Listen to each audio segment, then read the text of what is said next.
Well, let's jump right into it. Happy New Year. I just got back from a week-long trip in Kentucky, went down and got some Buffalo Trace bourbon. Got to visit the Buffalo Trace distillery, a lot of fun. And now I'm back, 2024, I'm here, I'm excited, continue things going with content like this that is meant to help any business owner, but especially and specifically those in the food service, restaurant, bar industry. If you're a restaurant owner, restaurant manager, social media manager for restaurants, I hope this information can help you. That's what it's meant to do. And to be honest, it's also meant to hopefully get you to hire me to help you do this for you. All right. Today I'm talking about strategy because the more and more that I'm digging through the world of influencers in the content creation and social media world, the more that I'm seeing really two things start to emerge. One, I'm just seeing an all-in approach on, hey, let's just create content and just post it out there for restaurant. That's all you have to do.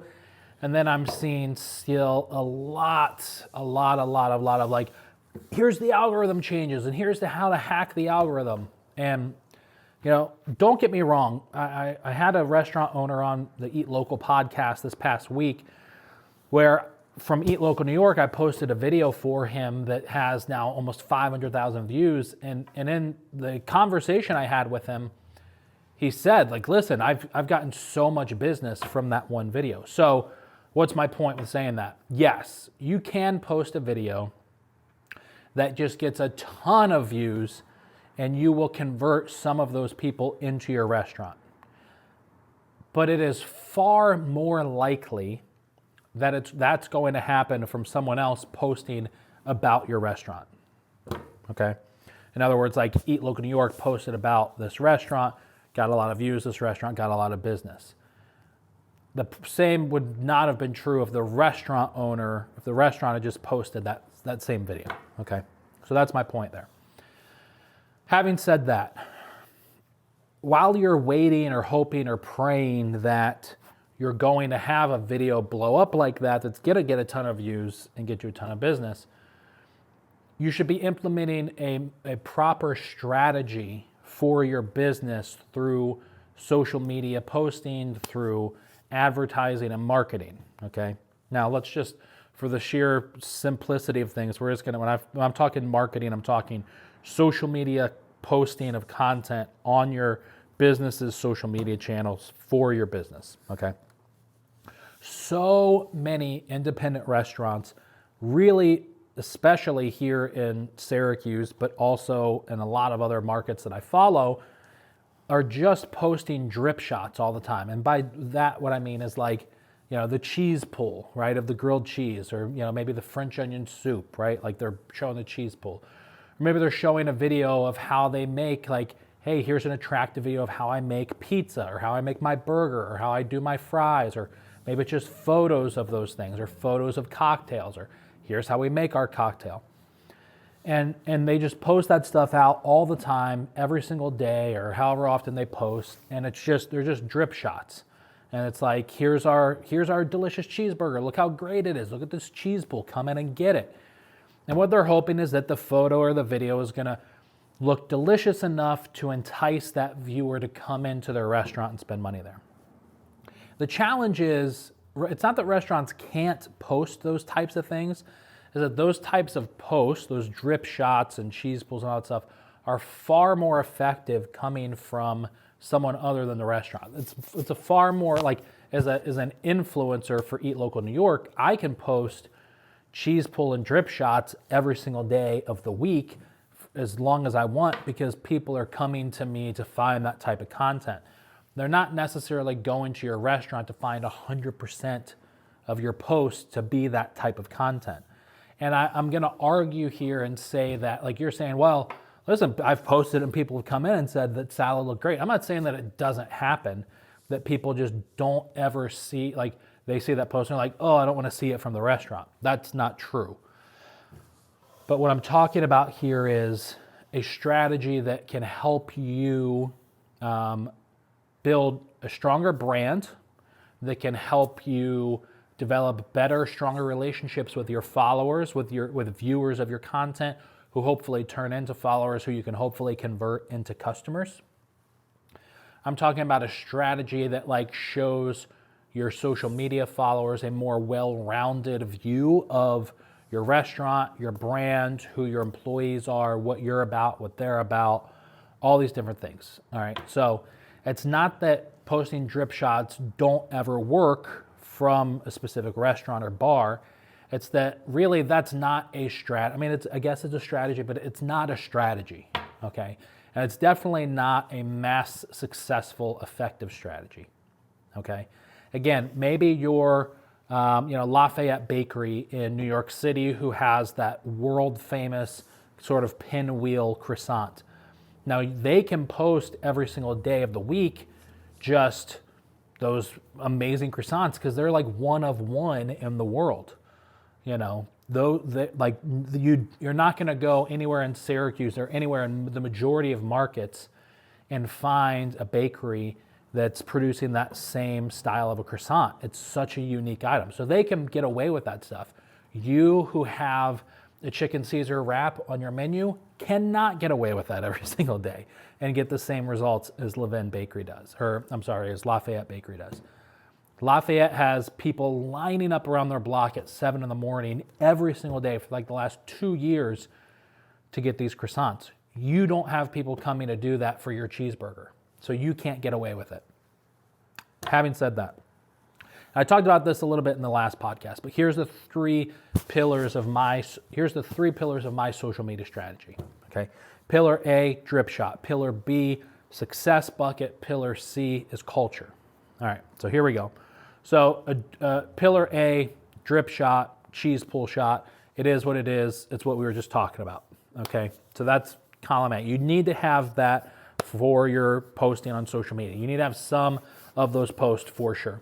Pillar B, success bucket. This is showing the results of people experiencing your products, your brand, your restaurant, and how great their life is as a result of eating your food, interacting with your staff, visiting your establishment, drinking your cocktails, whatever the case is. I came up with this strategy because of a lot of podcasts and a lot of viral clips I was seeing talking about Red Bull. So if you go on Red Bull's social media, all you see are people doing extreme things, jumping out of airplanes. There are crazy derby races that they do. One that was going really viral was a clip of a kayaker going through like a sort of like a cave river and a glacier and then falling off a waterfall at the end of it. Okay, so that's all that Red Bull posts. They don't post any drip shots. All they post are success bucket shots. And what that means is that they're showing and they're alluding to, hey, listen, if you drink Red Bull, here's the great, awesome, fun, crazy things that you can do. So those are success buckets. A restaurant can't get away with doing that, okay? But you can for a third of the time. And so a success bucket post for a restaurant looks like, customer walking out of your restaurant with, trays of catering food, big smile on their face. Maybe it's, a family at home enjoying the cheese board that you built that you sold them. Maybe it's a couple on a date at your restaurant. Maybe it's, somebody coming in and being greeted by your host or hostess and, big smile on the staff member's face and your customer's face, right? So those are examples of success bucket posts, all right? Most of you should have these staged. Ask some friendly customers that you have, hey, do you want to be in these photos? If not, ask friends or family or hire models, whatever the case is. But that's the success bucket post. And then the third pillar, the C pillar, is your culture. And so your culture could be a lot of different things. These could be fun videos. They could be serious videos. It could be like, hey, listen, I'm Anthony and I own this restaurant and I believe in only sourcing 100% local ingredients. So come with me as we're going to go visit this local farm where I buy all my chickens, right? It could be, hey, here's Don in our kitchen. He's, one of our cooks, but he's never had all of our cheeseburgers. So Don's going to sit down and try our 4 cheeseburgers, take a bite from each, and then rank them his favorite to his least favorite. Okay. Same thing with your bartender. Maybe you're going to do a fun, like, hot takes question with your bartender. Vodka or gin, bourbon or brandy, right? Aperol or Campari, whatever the case is. And so those are culture posts. They're not selling posts. It's not like, hey, Don's here to try our 4 cheeseburgers and rank them for us. And also Don is going to then say at the end, come in and buy our cheeseburger. These are just culture posts that like inform your follower who you are, what you're about, and do some fun and interesting stuff while introducing them to different aspects of your brand and your staff and different things that you offer. Here's why I think that strategy works, because it accomplishes so many different things. A, it accomplishes showing how great your food or your drinks look. B, it helps your follower put themselves in another real customer's shoes by seeing the success buckets. I see your amazing grilled cheese on Monday. On Tuesday, I see a friendly customer sitting at your bar eating that grilled cheese. I can now picture myself there. I'm gonna go, right? And then the culture posts help your customer, your follower, get to know you better without getting like personal or just doing like the typical like, here's our employee feature of the week, right? So they're fun, they're content that people can get behind. They're like, all right, hey, they're talking kind of real about like their cheeseburgers. Like Don really loves their mushroom and Swiss, but hates their barbecue. Why? Don, whatever the case is, right? So this is a strategy that will not only help you get more followers, increase your followers, because now it's real content, and A, and B, it's also different content. There's a restaurant in Detroit that unbeknownst to me, actually I found them after, well, I found them before, but, I forget the name of them, but I was following their stuff for like the last year. They've got a big account and just a food truck in Detroit. And as I came up with a strategy and then I came across their stuff and I was digging through their stuff and I was like, okay, they're kind of doing the same thing. They're following the same rule. And so now I'm connected. I'm actually planning a trip to Detroit just to go visit this restaurant because of the connection that I've made with them through their content. And that's the purpose of the culture. But it helps position your brand. I now know things about this food truck in Detroit that I've connected with as a customer, as a follower of theirs, and I'm planning on buying a plane ticket to go out there and just to go get lunch or dinner from them, just because I have this connection. So, now this is my strategy, and it's an effective strategy, but this is my strategy. But if you're going into 2024 and you don't have, first of all, a list of goals of what you want to do for your business, and let's just talk about a list of goals of what you want to accomplish with your business through your social media posting, then you're already doing something wrong. So you need to have that list of goals, objectives. Hey, I want to grow by 5% this year, specifically through social media, and that's my goal. Okay, well now what's your plan to do that? Like, how are you going to grow by 5%? What's that going to look like? What are those posts? How are you going to measure that growth? Like, so your goals, your plan, and then this is the strategy that you can put in place to take your goal and put your plan in place with a strategy to then accomplish the goal. So I hope this helps just a little bit. Again, this is my strategy. This is an effective strategy. There's a lot of other strategies out there for social media and content creation that can work. And whether it's something that you come up with or you hire a company to come up with it for yourself, I just have to say, again, 100% this is true.